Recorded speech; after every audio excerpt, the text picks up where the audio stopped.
Continuamos en Contexto Global, la franja de France 24 en la que actualizamos las principales noticias del día. Soy Valentina Torres Sánchez, vamos a revisar los titulares. La franja de Gaza ya vive bajo la sombra de la hambruna. Al menos 21 bebés han muerto de desnutrición desde el domingo, según autoridades sanitarias. Además, se estima que ya son más de 1.000 los asesinados en los alrededores de puntos de reparto de ayuda.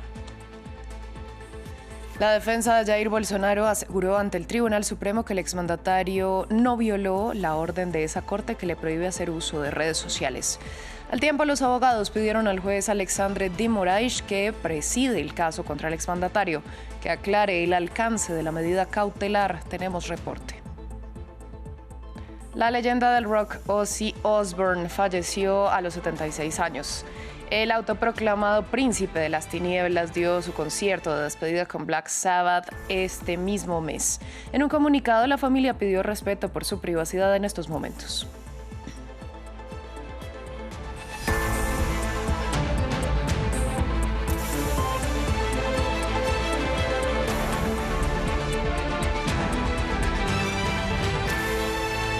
Comenzamos en la franja de Gaza porque el director del hospital Al-Shifa de la ciudad de Gaza denunció que al menos 21 bebés han muerto de hambre en las últimas horas. Israel continúa bloqueando la distribución de ayuda humanitaria en puntos diferentes a los habilitados a través de la Gaza Humanitarian Foundation. Y al tiempo, Naciones Unidas alertó que ya son más de 1.000 los asesinados alrededor de esos puntos cuando buscaban acceder a suministros. Rosa Pérez Masdeu con la ampliación. En la franja de Gaza, Youssef Al-Safadi es un bebé más que solo conoció la guerra y la hambruna. Murió a los 40 días de haber nacido. La causa de la muerte fue que tenía síntomas físicos de deshidratación y desnutrición severas. Los casos han aumentado en los últimos días. El hospital Al-Shifa cuenta al menos 21 bebés que han muerto de hambre en los últimos días. Frente a la escasez por el bloqueo, las madres tampoco pueden amamantar a sus hijos. Como pueden ver, no hay leche y yo no tengo suficientes nutrientes para darle el pecho. Su salud se ha deteriorado. Vengo al hospital desde hace días por su condición. Esperamos que permitan la entrada de leche y pañales pronto. Mientras ministros israelíes abogan públicamente por reforzar el bloqueo, para los palestinos atrapados en el enclave, apelar a la comunidad internacional es la única esperanza. Nuestro mensaje es ante todo detener esta guerra, abrir las fronteras e ingresar las cantidades necesarias de alimentos, suministros médicos y medicamentos que se acumulan por toneladas a solo unos metros de la franja de Gaza. Hacemos un llamado al mundo entero, a nuestros países árabes, musulmanes, a los pueblos libres para que intervengan. Las condenas internacionales se multiplican, pero de momento no se concretan medidas ni para detener la guerra ni para levantar el bloqueo. Un bloqueo al que se suman las matanzas de ya más de 1.000 palestinos a manos de soldados israelíes en los puntos de entrega de alimentos. Hablé de nuevo con Gideon Sar para recordarle nuestro acuerdo sobre el flujo de ayuda y le dejé claro que las IDF deben dejar de matar personas en los puntos de distribución. Todas las opciones siguen sobre la mesa si Israel no cumple sus promesas. En febrero de 2024, la Corte Internacional de Justicia ordenó a Israel que permitiera la entrada masiva e inmediata de ayuda humanitaria para prevenir el genocidio de la población palestina en la Franja de Gaza. Entre tanto, en Tel Aviv, más de un centenar de personas protestó exigiendo al gobierno de Benjamin Netanyahu que acabe tanto el hambre como la guerra en Gaza. Los ciudadanos portaron bolsas de harina e imágenes de niños desnutridos. Israel niega ser responsable de la escasez de alimentos en el enclave y ha culpado a Naciones Unidas de no proteger los suministros que, según Tel Aviv, eran acaparados por integrantes de Hamas y grupos afines. Estamos llamando a abrir inmediatamente las puertas a dejar entrar la ayuda. Hay ayuda en la frontera que está esperando para entrar y el ejército israelí, el gobierno israelí, no la está dejando entrar. Pero por supuesto también necesitamos un alto el fuego inmediato y un acuerdo sobre los rehenes. Necesitamos poner fin a esta guerra. Necesitamos salir de Gaza y necesitamos que todos los rehenes regresen ahora mismo. En Siria avanza la evacuación de civiles de la ciudad de Sueida, en el sur del país, como parte del acuerdo de alto el fuego que entró en vigor hace 2 días entre drusos y beduinos. Un convoy de autobuses partió de la ciudad en compañía de vehículos de la Media Luna Roja siria y, según reportes, fue baleado al atravesar la localidad de Tara. Las familias beduinas fueron trasladadas a la provincia vecina de Dera. Entre tanto, desde el Ministerio de Sanidad indicaron que tienen 15 vehículos totalmente preparados para enviar a Zueida en cuanto reciban la luz verde para ingresar con equipos médicos y ayuda. Cambiamos de tema, vamos a Brasil porque los abogados de Jair Bolsonaro presentaron un escrito este martes ante el Tribunal Supremo, como lo había exigido el juez Alexandre de Moraes, que preside el proceso en contra del exmandatario por su presunta responsabilidad en el intento de golpe de Estado de 2023. Para ampliar la información, conectamos en Río de Janeiro con Valeria Sacone, corresponsal de France 24. Valeria, ¿qué dijo la defensa en ese escrito que presentó?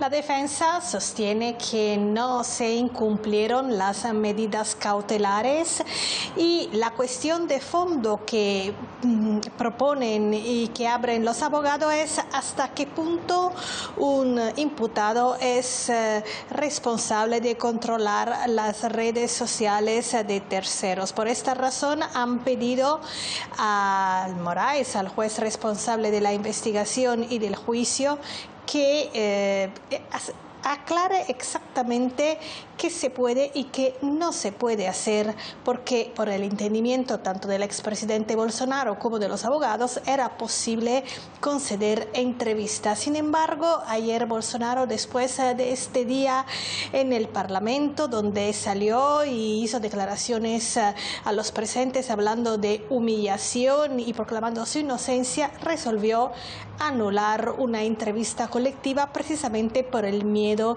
de ser preso y de forma cautelar. Y es que ayer mismo el juez Moraes advirtió de nuevo a Bolsonaro sobre las limitaciones y cito que en su entendimiento la prohibición incluye transmisiones, retransmisiones, difusiones de audio, vídeo o incluso transcripciones de entrevistas en cualquier plataforma de redes sociales, incluso de terceros. Valeria, ¿qué antecedentes hay de este tipo de medidas por parte del Tribunal Supremo? No es la primera vez que Moraes prohíbe a diputados y a personajes públicos de hacer publicaciones en las redes sociales. Concretamente en 2021, Daniel Silveira, un diputado de Río de Janeiro, fue arrestado por ataques contra el Supremo y también por defender la dictadura, el AI-5, el acto que estableció la censura.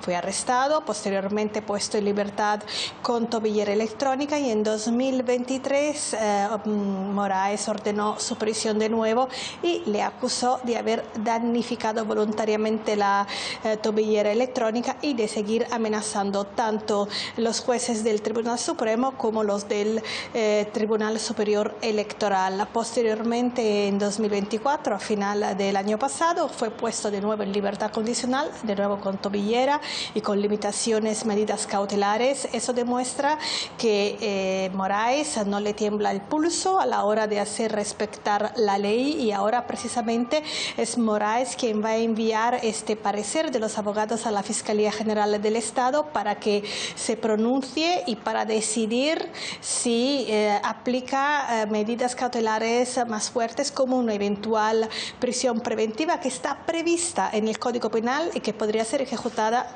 mañana mismo. Pues Valeria, muchas gracias por toda esta ampliación. Estamos muy pendientes de lo que ocurra. En noticias económicas, el presidente Donald Trump anunció a través de Truth Social que llegó a un acuerdo con el gobierno japonés que contempla un arancel recíproco del 15%. Asimismo, el ejecutivo de Tokio tendrá que invertir $550 mil millones en Estados Unidos. Japón invertirá bajo mi dirección $550 mil millones en Estados Unidos, que recibirá el 90% de las ganancias. Este acuerdo creará cientos de miles de empleos, algo nunca visto. Y lo más importante, Japón abrirá su país al comercio, incluyendo automóviles, camiones, arroz y otros productos agrícolas, entre otros. Japón pagará aranceles recíprocos del 15% a Estados Unidos. Y desde el despacho oval, Trump atacó también al expresidente Barack Obama. El republicano acusó al exmandatario de traición, culpándolo sin presentar pruebas de liderar una campaña para vincularlo con la posible interferencia rusa en las presidenciales de 2016. Trump además pidió que Obama sea juzgado por ello.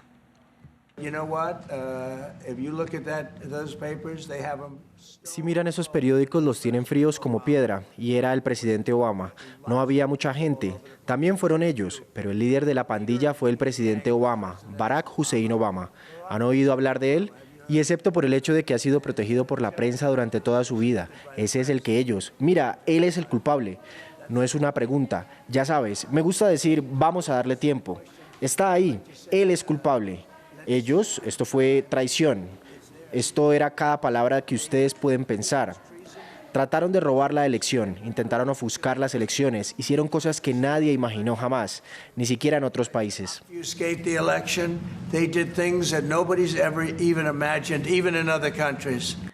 El gobierno de Donald Trump anunció este martes que se retirará de la UNESCO, la Organización de Naciones Unidas para la Educación, la Ciencia y la Cultura.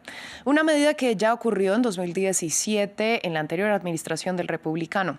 Desde la Casa Blanca justificaron esta decisión con diferencias ideológicas que van contra los intereses de Washington.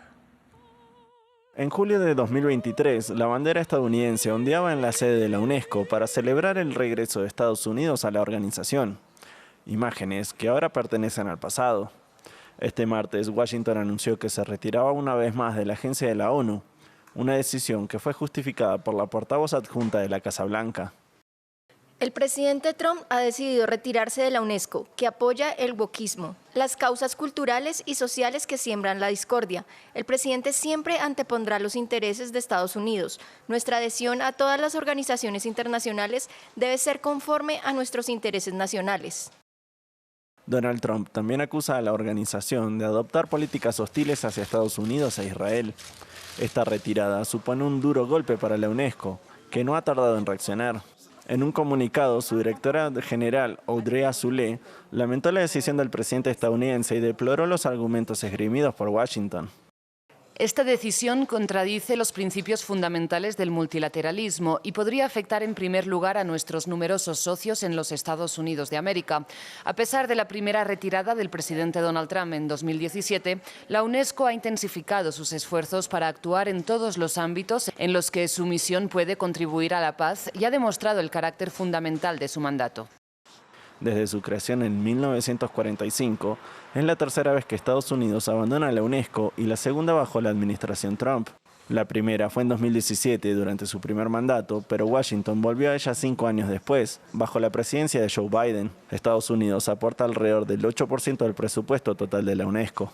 La industria musical está de luto. La leyenda del heavy metal, el británico Ozzy Osbourne, murió este martes a los 76 años. Se dio a sí mismo el nombre de Príncipe de las Tinieblas y comenzó su carrera musical a finales de la década de los 60, cuando lideró la banda de rock Black Sabbath, considerada pionera del heavy metal.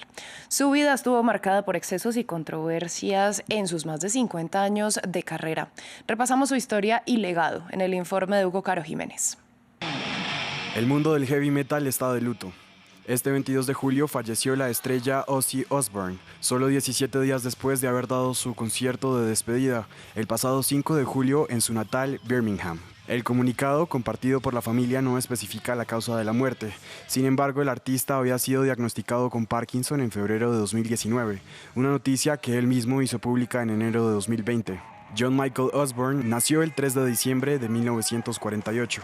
Era esposo de Sharon y padre de Jack, Kelly, Amy y Louise Osbourne. Tras fracasar intentando trabajar en oficios convencionales, un anuncio en la calle ofreciendo sus talentos musicales lo reunió con los integrantes de lo que en un primer momento fue Polka Tulk Blues Band, pero que después se convirtió en Black Sabbath, la banda que lanzó a la fama a Osbourne y que ha sido denominada como los Beatles del heavy metal. La gente dice que fue genial conmigo, pero es maravillosa la sensación que me transmiten esos chicos. Me encanta la sensación que me transmiten, me nutre, es alimento para el alma. El primer concierto de Black Sabbath fue el 24 de agosto de 1968 en el norte de Inglaterra. En cuanto a su primer disco homónimo, llegó en 1969 y ha sido comparado con el Big Bang del heavy metal. Tuvo lugar en pleno apogeo de la guerra en Vietnam y arrasó con el movimiento hippie. Pero luego de saltar al estrellato, la banda decidió despedir a Osbourne en 1979 por sus excesos, por llegar tarde a los ensayos e incluso por faltar a los conciertos. Con todo y eso, su carrera no terminó ahí. Al año siguiente resurgió como solista con discos como Blizzard of Oz y Diary of a Madman, ambos clásicos del hard rock. Durante los siguientes años, Osbourne personificó los excesos del metal, con atrevidas y bizarras actuaciones en las que, por ejemplo, le quitaba la cabeza a un murciélago. Su apariencia cambió poco a lo largo de su vida. Llevaba el pelo largo y liso, y unos ojos cargados de maquillaje negro. Durante los últimos años de carrera no se desligó de los estudios. En 2019 alcanzó el top 10 global con su participación en Take What You Want de Post Malone, la primera canción de Osbourne en el ranking desde 1989. Con su fallecimiento, el legado de Osbourne, oscuro y transgresor como él mismo, quedará para la historia. Fin del informativo. Gracias por su sintonía.